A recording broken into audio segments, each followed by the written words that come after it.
विद्यार्थियों नमस्कार।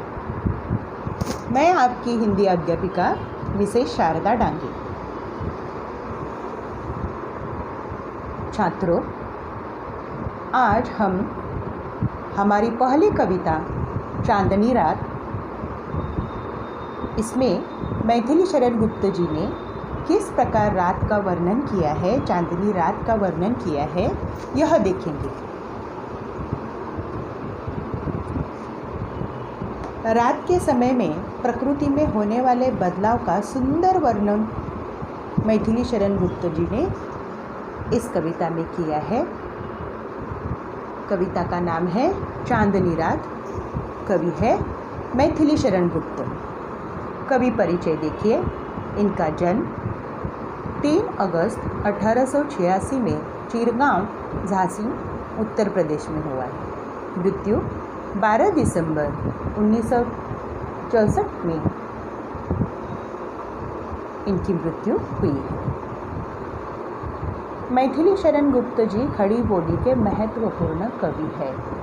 खड़ी बोली दिल्ली के यहाँ आजू बाजू में जो हिंदी अच्छी, मतलब पूर्णतः शुद्ध ऐसी हिंदी जो होती है वो खड़ी बोली हिंदी कहते हैं उसको।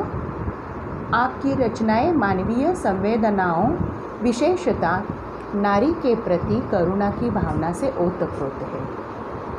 इनका जो लेखन है, रचनाएं हैं, वे नारी में जो करुण भाव होते हैं, नारी मतलब स्त्री, उसका वर्णन ज़्यादा है।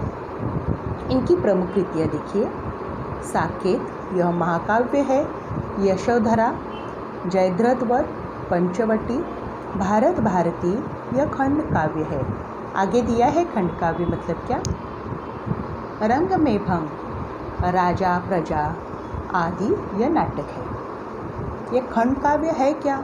इसमें मानव जीवन की किसी एक घटना की प्रधानता होती है। प्रासंगिक कथाओं को इसमें स्थान नहीं मिलता। खंड काव्य में किसी मानव के जीवन में घटित पूर्ण घटना, उसके बचपन की पूर्ण घटना, उसके यौवनावस्था की पूर्ण घटना, उसके बुढ़ापे की पूर्ण घटना होती है। प्रासंगिक मतलब छोटी छोटी कथाएं नहीं होती। प्रस्तुत अंश पंचवटी खंड काव्य से लिया गया है। प्रकृति की छटा का सुंदर रूप बड़े ही माधुर्य के साथ अभिव्यंजित हुआ है। चांदनी रात का मनोहरी वर्णन सुंदर शब्दों में चित्रित किया गया है। कविता की ओर आइए। एक पेंसिल हाथ में रखिए बच्चों। चारों चंद्र की चंचल किरणें खेल रही है जलथल में। स्वच्छ चांदनी बिछी हुई है अवनी और अंबर तल में। चारों अंडरलाइन करो। चारों सुंदर सुंदर चंद्र की चंचल किरणें। किरणें थोड़ी चंचल है, अस्थिर है। जल थल, जल मतलब पानी और थल मतलब जमीन। पानी और जमीन पर खेल रही है रात के समय।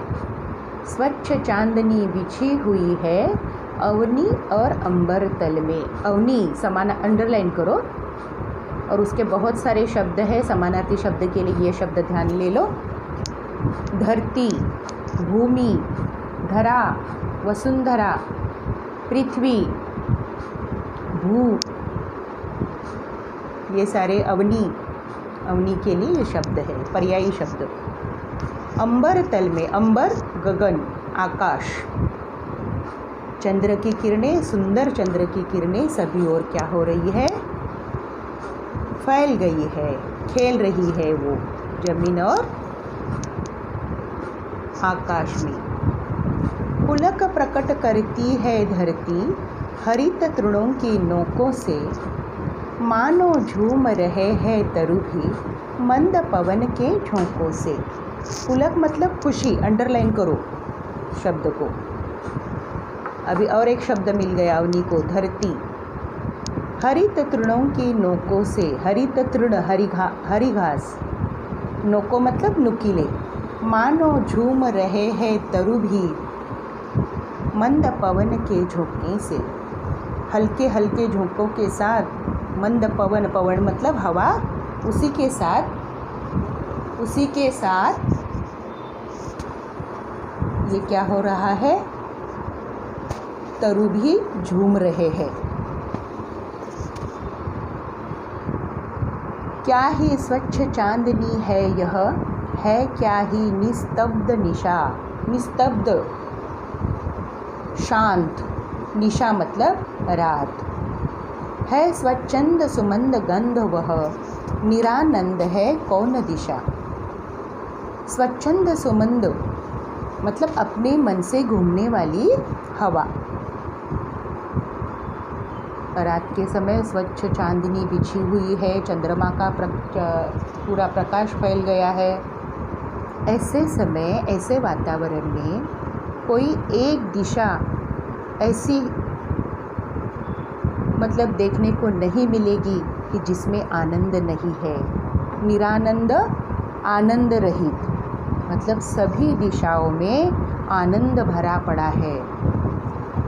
बंद नहीं अब भी चलते हैं नियति नटी के कार्यकलाप, पर कितने एकांत भाव से, कितने शांत और चुपचाप। नियति, अंडरलाइन करो शब्द को, भाग्य। अब यहाँ नटी किसको कहा है? नटी मतलब अभिनेत्री, एक्ट्रेस। रात्रि रूपी नर्तिका, रात्रि को कहा है। गतिविधि, ये जो रात है उसके रात के कार्य अपने अपने एकदम शांत भाव से चल रहे हैं। कितने मतलब रात्रि का, प्रकृति का जो काम है वो शांत भाव से चल रहा है, उसमें रुकावट नहीं, एकदम शांत, एकदम चुपचाप अपना अपना कार्य हो रहा है प्रकृति में। है बिखेर देती वसुंधरा मोती सबके सोने पर, रवि बटोर लेता है उनको सदा सवेरा होने पर। वसुंधरा पृथ्वी, ये जो सुंदरता है, चंद्रमा की जो रोशनी है, उसी के कारण ऐसा लगता है कि मोती फैल गए हैं सबके सोने पर। रवि बटोर लेता है उनको सदा सवेरा होने पर। जैसे ही सुबह सूरज आ जाता है, रवि मतलब सूरज, सूर्य, तो यह चांद तारे सितारे सब गायब हो जाते हैं। और ऐसा कहा गया है यहाँ कवि ने कि इन मोतियों को क्या करता है, सूरज ले लेता है। और विरामदायिनी अपनी संध्या को दे जाता है, शून्य श्याम तनु जिससे उसका नया रूप छलकाता है। विरामदायिनी मतलब विश्राम देने वाली। सूरज चला जाता है, संध्या उसको आराम देती है और यह चांदनी रात का सुंदर रूप हमें फिर से देखने के लिए मिलता है, नया रूप देखने के लिए मिलता है। पंचवटी की छाया में है सुंदर पर्ण कुटीर बना। पर्ण मतलब पत्ते, पेड़ के पत्ते यहाँ। कुटीर मतलब झोंपड़ी। पंचवटी, पंचवटी का अर्थ है 5 मतलब वट मतलब बरगद, बरगद का पेड़। तो ये 5 वृक्षों की छाया में एक कुटी बनी है। उसके सम्मुख स्वच्छ शिला पर धीर वीर निर्भीक मना। उस कुटी के सामने स्वच्छ शिला है, शिला मतलब पत्थर, अंडरलाइन करो। उस पर एक धीर वीर निर्भीक मना, एक व्यक्ति बैठी है। देखते हैं आगे कौन है वो। जाग रहा यह कौन धनुर्धर, धनुर्धर अंडरलाइन करो, जिसके हाथ में धनुष है। जबकि भुवन भर सोता है, ये कौन जाग रहा है रात के समय? भुवन मतलब सारा विश्व, सारा विश्व सो जाता है। ये कौन जाग रहा है उस कुटी के सामने? भोगी कुसुमायुध सा योगी सा, भोगी कुसुमायुध योगी सा बना दृष्टिगत होता है। ये कुटी के सामने बैठा हुआ कौन है?